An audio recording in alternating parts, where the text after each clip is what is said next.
দ্রুত পাস হবে।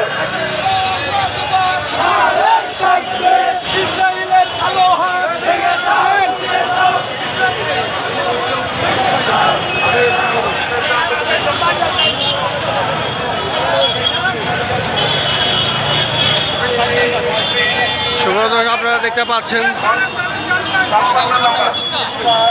ফিলিস্তিনের পক্ষে ইসরায়েল বিরোধী যে আন্দোলন, সেই আন্দোলনে আজকে বাংলাদেশ জাতীয়তাবাদী দল বিএনপির যে সংহতি ও প্রতিবাদ সভা, সংহতি রেল এবং প্রতিবাদ সভায় অংশগ্রহণের যে বিএনপির মিছিলটি, সেটা আপনারা দেখতে পাচ্ছেন। এর মধ্যে কারণ বাজার থেকে ইসরায়েল নিপাত যাক, ফিলিস্তিন জিন্দাবাদ সেই স্লোগানে এবং ইসরায়েলের সকল পণ্য বয়কটের ডাক দিয়ে আজকের এই সংহত এবং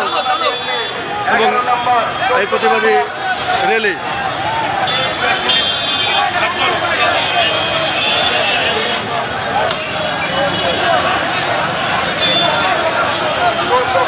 বিশ্বের মুসলমান চুপ থাকতে পারে না। ইসরায়েল যে বর্বর হামলা করেছে এই নিরহ গাজাবাসীর উপর, ফিলিস্তিনের উপরে, সেটারই প্রতিবাদে আজকে এই বাংলাদেশ জাতীয়তাবাদী দল বিএনপির উদ্যোগে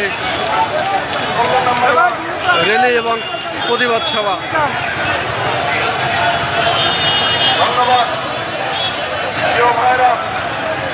কোনো মুসলমান ইসরায়েলের পণ্য ব্যবহার করতে পারে না। ইসরায়েলের পণ্য ব্যবহার নিষেধ করার জন্য সকলকে আহ্বান করছে আজকের এই প্রতিবাদ থেকে।